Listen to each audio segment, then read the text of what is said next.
तो कैसे हैं आप सब। आज मैं फिर आपके सामने नए टॉपिक के साथ फ्री फॉलिंग बॉडी। जब कोई स्टोन हम ऊपर से छोड़ते हैं, कोई बॉडी ऊपर से गिरती है from the downward, then no force is applied, only the gravitational force of earth is applied. ठीक है। Then acceleration in the velocity of the body is due to the gravitational force, and the velocity is changed with every time. ठीक है। then the static energy change into the kinetic energy change into the static energy. ठीक है। when you fall a stone from the height, then the static energy is there, then it change in the kinetic energy, and kinetic energy changes to the static energy. Then we know that the second law, F is equal to mg. ठीक है। then we put the and also know the free fall body, only one force applied, that is the gravitational force. Then we put up the g, F is equal to g m1 m2 square upon m1 m2 upon, then mg is equal to g mm upon r square m. ठीक है। इस then we calculate the value of g. ठीक है।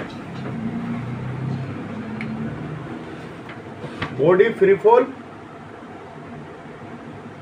velocity 0 at height and velocity maximum at bottom, collide होती है जब।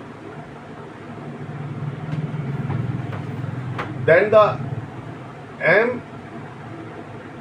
v square होगी kinetic energy, और ये mgh होगी static energy mgh।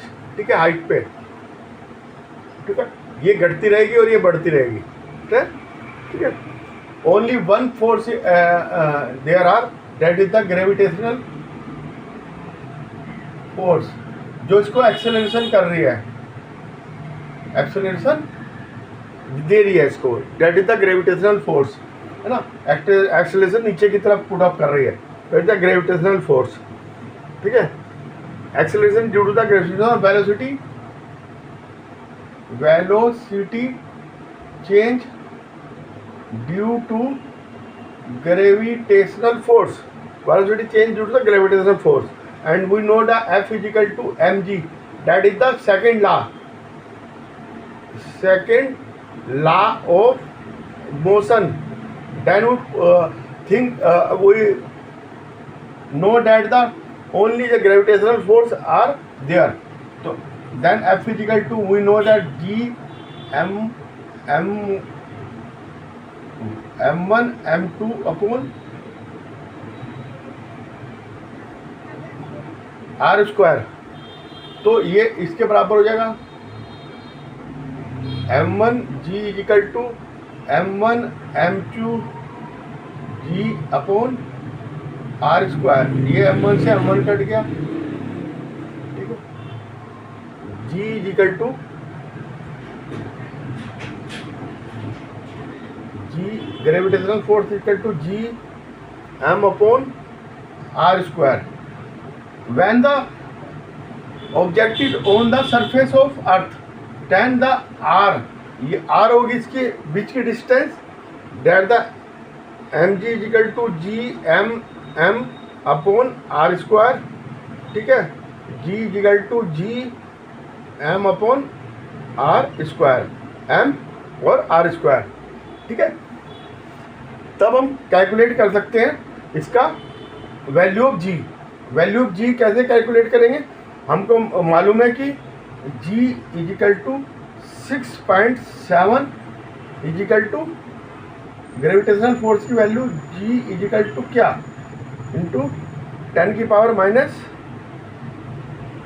11 newton metre square per KG square, और mass of earth is equal to 6 into 10 की power 26 kg, R is equal to 6. Radius of earth is 10 की power 6 metre, and put up the value, and G is equal to 6.7 into 10 की power 11 into 6 into 10 की power 14/6.4 into 10 की power 6. ठीक है, ये value लगा दी हमने, ये आ जाएगा G equal to 9.8 metre per second square. ठीक है, value of G we can calculate that from the this formula. ठीक है, सिंपल है. ठीक है, we can calculate the value of the gravitational force it's coming to the from this formula.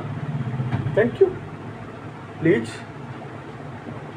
subscribe and like this channel. Okay, bye.